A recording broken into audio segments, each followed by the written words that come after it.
तो मूवी की शुरुआत पीआर ग्रुप कंपनी के सीईओ विजय के घर से होती है, जहां उसके घर में पूजा चल रही है। एंड पूजा खत्म होने के बाद विजय की पत्नी कहती है कि सुनो, आप यहाँ पर बिजी हो और हमारा बेटा राम आज लंदन से वापस आने वाला है, अरे आप उसको लेने जाइए ना। विजय कहता है देखो भाग्यवान, हमारा बेटा बड़ा हो चुका है और वैसे भी अगला सीईओ तो वही बनेगा, उसके अंदर इतना कॉन्फिडेंस तो होना ही चाहिए कि वो कहीं से भी अकेले घर आ जाए। और मैं नहीं चाहता कि राम को अभी से किसी सहारे की जरूरत पड़े, अरे वो खुद इस काबिल बने कि वो हमारी पीआर कंपनी को कामयाबी की बुलंदियों तक लेकर जाए। दूसरी ओर दोस्तों, हम इस मूवी के मेन लीड राम को देखते हैं, जो प्राइवेट जेट से इंडिया पहुंच जाता है। वो कई सालों के बाद आज इंडिया आया है, क्योंकि उसने अपनी जिंदगी का ज्यादातर समय लंदन में ही बिताया। अब उसे वहीं पर लेने उसका दोस्त विकी आया होता है। उसको देखकर राम बड़ा खुश होता है, क्योंकि बहुत टाइम के बाद मिल रहा था। लेकिन दोस्तों, यहाँ राम घर न आते हुए सबसे पहले एक बंदे से आकर मिलता है, जो कि पीआर कंपनी में ही काम करता है। एक्चुअली राम ने यहाँ पर आने से पहले कंपनी की सारी डिटेल्स अच्छे से निकाल ली थी, और उसी डिटेल से उसे ये पता चला कि ये बंदा पीआर कंपनी की कॉम्पिटिटर कंपनी के साथ मिला हुआ है, जिसने एक बड़ा प्रोजेक्ट उसकी कंपनी को ना देते हुए कॉम्पिटिटर कंपनी को दिलवा दिया। और वैसे राम के पिता की बात करें तो वो बहुत ही अच्छे दिल के इंसान है। उन्होंने कभी अपनी कंपनी के किसी भी एम्प्लॉय पर शक नहीं किया। एंड इसी का फायदा दोस्तों ये बंदा उठा रहा था, और फिर राम उस बंदे को उसी टाइम अपनी कंपनी से निकाल देता है। ये देखकर वो बंदा राम को धमकाने लगता है कि देख, तेरी कंपनी की सारी डिटेल्स मेरे पास है, मैं सारी जानकारी तुम्हारे कॉम्पिटिटर्स को बता दूंगा, जिससे तुम्हारी कंपनी आराम से डूब जाएगी। लेकिन दोस्तों, तभी अचानक से उसके पूरे केबिन में आग लग जाती है, क्योंकि राम को पता था कि ऐसा ही कुछ होने वाला है, इसलिए वो पूरी तैयारी के साथ आया हुआ था, जिससे उस बंदे के पास जो भी पीआर कंपनी की डिटेल्स होती हैं वो सब जलकर राख हो जाते हैं। और फिर राम बड़े ही एटीट्यूड के साथ चला जाता है दोस्तों। वो सीधे घर आता है, जहां उसका स्वागत में उसका पूरा परिवार खड़ा होता है। उसको देखकर सभी की खुशी का ठिकाना नहीं रहता। लेकिन जहां एक तरफ राम के आने से सभी खुश होते हैं, तो वहीं दूसरी तरफ उसके अंकल रमेश, उनके परिवार में गुस्से की आग भड़कने लगती है। दरअसल दोस्तों, विजय अगला सीईओ राम को बनाने वाला है, लेकिन रमेश का बेटा अभी ऐसा बिल्कुल नहीं चाहता। वो चाहता है कि अगला सीईओ वो खुद बने। इसी वजह से वो काफी ज्यादा गुस्से में होता है, और किसी भी तरह सीईओ की गद्दी को अपने हाथ में लेना चाहता है, चाहे इसके लिए उसे कुछ भी क्यों ना करना पड़े। चलिए आगे बताते हैं आपको। इस काम में उसका साथ देती है उसकी माँ टीना, और नानी भी दे रही है। वो दोनों भी नहीं चाहते कि राम अगला सीईओ बने। दूसरी ओर दोस्तों, हम एक गांव का सीन देखते हैं, जहां पूजा में इस्तेमाल होने वाले फूल वगैरह उगाए जाते हैं। उसी गांव में अम्मू नाम की एक लड़की भी रहती है। अम्मू की बात की जाए तो वो बड़े साफ मन की एक गरीब परिवार से ताल्लुक रखने वाली लड़की है। उसके पिता पैरालाइज होने की वजह से काम नहीं कर पाते, इसलिए उनका काम वो सत्ती नाम के एक बंदे के साथ करती है, जैसे कि खेतों का ख्याल रखना वगैरह वगैरह। अच्छी बात तो यह है कि अम्मू के पिता की तबीयत में धीरे धीरे करते हुए सुधार भी आ रहा है, और इस पूरे गांव में सिर्फ अम्मू ही गरीब नहीं है दोस्तों, बाकी गांव के सारे लोग गरीब हैं। सभी फूलों की खेती करते हैं, लेकिन इससे उनका घर नहीं चल पाता। ऐसा क्यों, हमें आगे पता चलेगा। अब विजय एक बोर्ड मीटिंग रखता है, ताकि अनाउंस कर पाए कि अगला सीईओ राम होने वाला है। लेकिन टीना इसके खिलाफ होती है। वो कहती है हमारी कंपनी का पुराना नियम है कि जो भी सीईओ बनता है उसे एक टेस्ट देना पड़ता है। लेकिन दोस्तों, अब विजय इस टेस्ट के बिल्कुल खिलाफ होता है। टेस्ट के बारे में आपको बताऊं तो जो भी इंसान सीईओ बनता है ना, सीईओ बनने से पहले उसे 100 दिन का एक टेस्ट देना पड़ता है, और इस टेस्ट में सीईओ बनने वाले इंसान को एक नॉर्मल इंसान की तरह 100 दिन गुजारने पड़ते हैं। वो इंसान कंपनी की किसी भी चीज का इस्तेमाल नहीं कर सकता, यहाँ तक कि वो किसी को भी अपनी आइडेंटिटी नहीं बता सकता कि वो कौन है। और ये टेस्ट इसीलिए किया जाता है ताकि सीईओ की काबिलियत देखी जा पाए कि वो कितना काबिल है कि बिना पैसों के एक गरीब इंसान की तरह अपना जीवन गुजार सकता है या नहीं। और इस टेस्ट के लिए आज से 20 साल पहले रमेश भी गया था, लेकिन 100 दिन होने के बाद भी वो कभी लौट कर वापस नहीं आया, इसीलिए उसके परिवार ने उसे मृत मान लिया। जिसके बाद विजय को अगला सीईओ बनाया गया था, जो अब अपनी पोजीशन राम को देना चाहता है, यानी अपने बेटे को। और दोस्तों, अब विजय को थोड़ी टेंशन होती है कि राम तो लंदन में पला बड़ा है, वो एक गरीब इंसान की तरह 100 दिन पता नहीं गुजार पाएगा या नहीं, इसीलिए वो इस टेस्ट के खिलाफ होता है। लेकिन राम अपने पिता से कहता है कि पापा आप चिंता मत कीजिए, मैं ये टेस्ट आराम से पास कर लूंगा और अगला सीईओ भी बनूंगा। इतना कहने के बाद राम अपना मोबाइल, घड़ी, अंगूठी, महंगे जूते वगैरह सब कुछ उतार कर चला जाता है। अब 100 दिन तक उसे इन सब चीजों से दूर रहना होगा। देखते रहना दोस्तों, इस टेस्ट में आपको मजा जरूर आएगा। और अच्छी लग रही है वीडियो तो अभी लाइक कर दे, कमेंट्स भी दोस्तों। तो राम अब पूरा दिन गरीब मजदूर के साथ मजदूरी करता है और उनसे मिले पैसों से चप्पल खरीद लेता है। इसके बाद वो एक ट्रेन में आकर सवार हो जाता है, ताकि जहाँ ये ट्रेन जा रही है वो भी वहीं चला जाए। राम को कोई आइडिया नहीं होता कि वो कहाँ जाएगा, कैसे ये 100 दिन गुजारेगा, लेकिन हाँ, उसे भरोसा होता है कि वो जरूर ये टेस्ट पूरा करेगा। एंड दोस्तों, राम एक बहुत ही अच्छे मिजाज का इंसान है। लोगों की मदद करने से वो कभी पीछे नहीं हटता। लेकिन राम का ये टेस्ट आसानी से नहीं गुजरने वाला, क्योंकि अभी और टीना ने कुछ गुंडों को राम के पीछे लगा दिया है, जो उसे टेस्ट को पूरा करने से रोकेंगे। लेकिन जैसे ही वो गुंडे स्टेशन पर आते हैं ना, उन्हें राम ट्रेन से जाते हुए दिखाई देता है और ट्रेन तेज थी तो वो ट्रेन में सवार नहीं हो पाते। लेकिन ये ट्रेन वाइजैक जा रही होती है, इसलिए वो गुंडे दूसरी ट्रेन से वाइजैक जाने के लिए निकल जाते हैं। लेकिन दोस्तों, भगवान जिसके साथ हो उसका थोड़ी ना कोई कुछ बिगाड़ सकता है। वाइजैक पहुंचने से पहले ही एक आदमी अपना बैग ट्रेन में भूल कर निकल जाता है, इसलिए राम उसे वो बैग देने जाता है, पर तब तक वाइजैक जाने वाली ट्रेन निकल चुकी थी और वो गुंडे राम को वाइजैक में ही ढूंढने लग जाते हैं। और राम तो बीच में उतर गया था। और एक मजे की बात बताऊं दोस्तों, राम जहाँ पर उतरा है वो वही गाँव है जहाँ पर अमू रहती है। अब राम उसी गांव में काम की तलाश में इधर उधर भटकता रहता है ताकि अपने 100 दिन आराम से निकाल पाए। तब आगे बढ़ते हुए राम को एक बदमाश आदमी दिखाई देता है जो कि एक बूढ़े किसान को मार रहा था। बताओ यार। राम उस किसान से पूछता है कि आखिर वो आदमी आपको मार क्यों रहा था। वो किसान बताता है, क्या कहूँ बेटा, गांव में राजू नाम का एक आदमी रहता है, उसका बाप एमएलए है और चाचा मिनिस्टर, इसलिए वो पूरे गांव में अपना हुक्म चलाता है। गांव के किसान फूलों की खेती करते हैं, लेकिन राजू उन फूलों को इतनी कम कीमत में खरीदता है कि हमें फायदा ही नहीं होता, उल्टा नुकसान ही हो जाता है। गांव के सारे किसानों को 2 वक्त की रोटी भी बहुत मुश्किल से मिल रही है और हमें तो ये भी पाबंदी है कि गांव के बाहर फूलों को नहीं बेच सकते, वरना वो राजू के गुंडे हमें मार देंगे।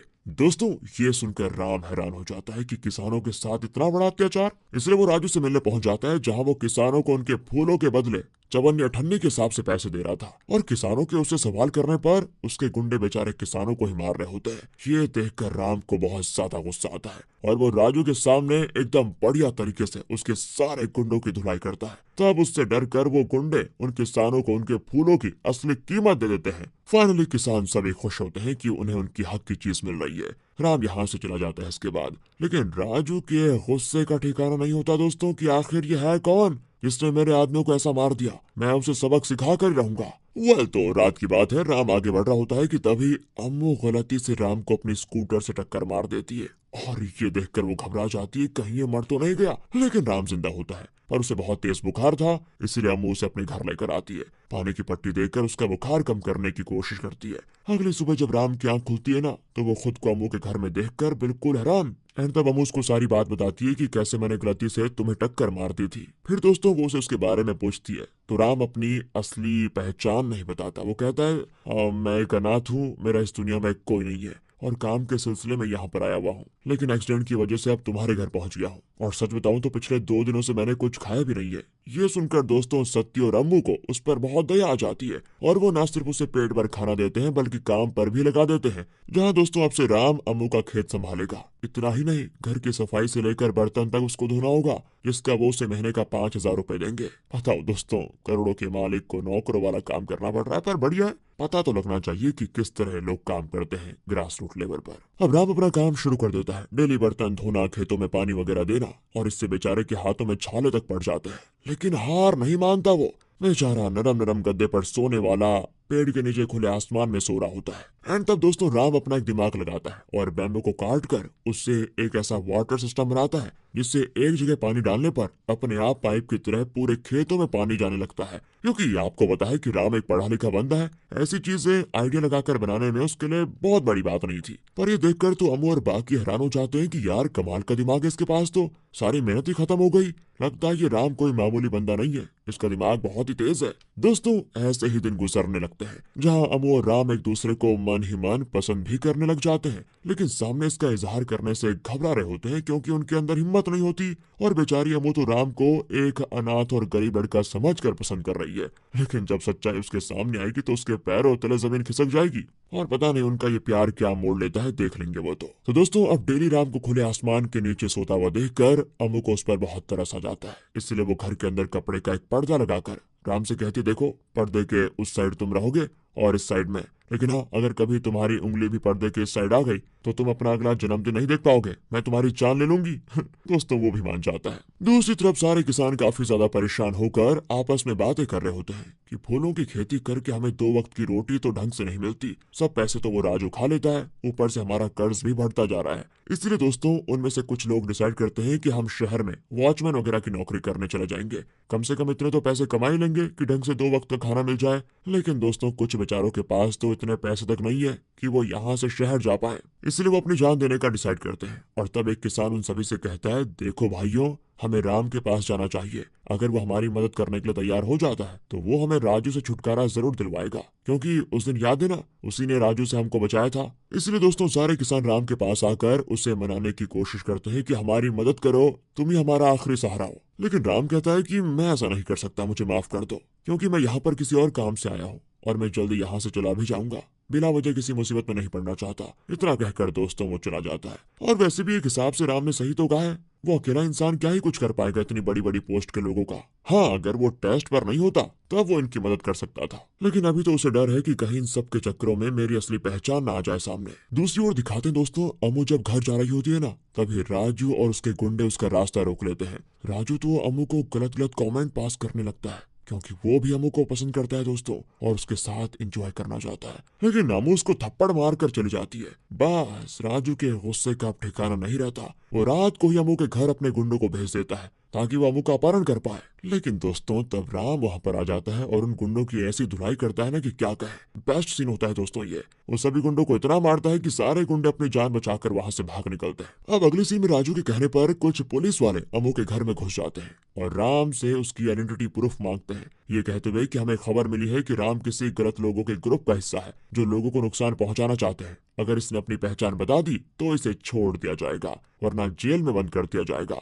लेकिन दोस्तों राम अपनी असली पहचान रिवील करके टेस्ट को हारना नहीं चाहता, इसलिए वो पुलिस को कुछ नहीं बताता, जिस पर एक ऑफिसर घसीटते हुए राम को पुलिस स्टेशन लेकर आ जाता है। बेचारी अमू परेशान हो जाती है कि आखिर ये लोग राम को कहाँ लेकर जा रहे हैं। अब पुलिस स्टेशन ले जाते हुए ऑफिसर ने राजू को सिग्नल भी दिया होता है कि हम इसको लेकर जा रहे हैं, मौका देखकर इसको मार भी देना। इसलिए दोस्तों राजू भी अपने गुंडों के साथ पुलिस स्टेशन के लिए निकल जाता है। यहाँ वो राम को बहुत मारता है, लेकिन तब जेल में एक वकील आता है जो सभी पुलिस वालों से कहता है, सुनो, तुम लोगों को पता भी है कौन है, जल्दी से बाहर निकालो इसे, वरना तुम सबकी नौकरी चली जाएगी।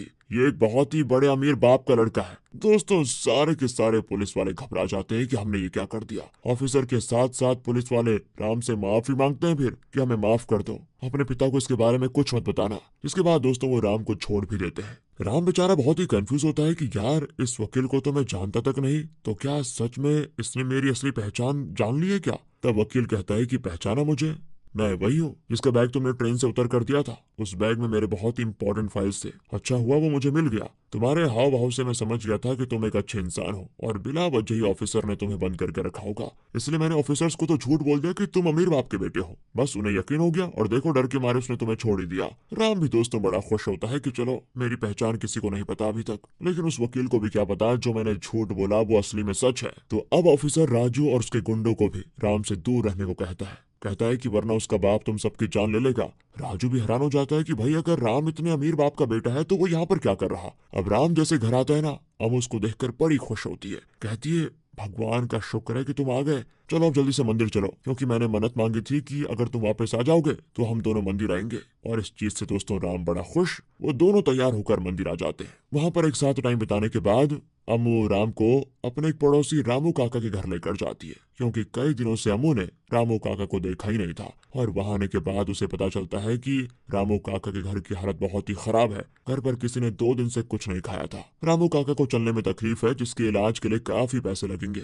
ऊपर से उनकी पत्नी भी बीमार है। तब रामू काका उन्हें बताते हैं कि क्या कहूँ बच्चों, खेत से फूल बेचकर थोड़े बहुत पैसों का बंदोबस्त हो जाता है, लेकिन उस राजू ने खेत के आसपास की जमीन खरीद ली जहाँ पर तालाब था, और तालाब राजू के पास जाने से अब मेरे खेतों को बिल्कुल भी पानी नहीं मिल रहा, इसलिए वो जमीन बंजर बन चुकी है। मैंने बोरवेल लगवाने का सोचा भी, लेकिन बिजली विभाग के लोग कह रहे हैं कि ट्रांसफार्मर लगाना पड़ेगा तभी बोरवेल से पानी आएगा, लेकिन अब उसमें भी 1 लाख का खर्चा आ रहा है। और मैं सच बताऊं तो मैंने अपनी जिंदगी में 1 लाख रुपए एक साथ कभी देखे ही नहीं, तो मैं अब इतने पैसे कहाँ से लेकर आऊंगा। वो तो अच्छा हुआ तुम दोनों सही टाइम पर आ गए, कुछ देर के बाद आए होते ना तो हमारी सिर्फ लाश ही मिलती, क्योंकि ऐसी जिंदगी जीने से अच्छा तो हमने मरने का तय कर लिया था। दोस्तों अम्मू और राम एकदम उदास हो जाते हैं, और फिर राम अपने 1 महीने में कमाए हुए 5,000 रुपए रामू काका को देकर कहता है कि सुनिए, इनसे अपने परिवार का पेट भर लीजिए, मरना ही हर मुश्किल का हल नहीं होता, कोशिश करें तो सब चीजों का समाधान निकला जा सकता है। और ये सुनकर रामू काका राम को गले लगाकर बहुत रोते भी हैं। अब अगले दिन राम रामू काका के खेत में आता है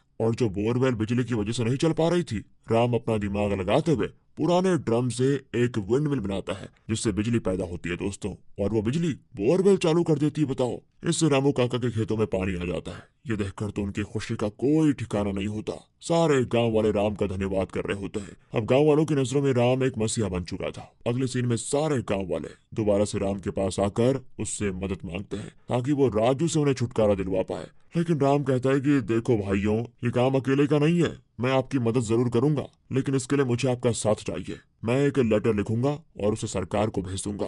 आप सभी को बस उस लेटर पर अपना हस्ताक्षर करना होगा ताकि सरकार तक बात पहुंच सके, और हो सकता है कि वो किसानों के लिए कुछ करेंगे। सारे किसान दोस्तों मान जाते हैं। अब उन्हें साइन करना तो आता नहीं, इसलिए लेटर पर वो अपने खून से अंगूठा लगा रहे होते हैं। ये लेटर हर राज्य की सरकार तक पहुंच जाता है, यहाँ तक कि वो पीएम तक भी चला जाता है दोस्तों। इसलिए पीएम एक कमेटी का गठन करते हैं ताकि वो गांव के किसानों के पास जाए और उनकी प्रॉब्लम देखकर उन्हें सॉल्व करे।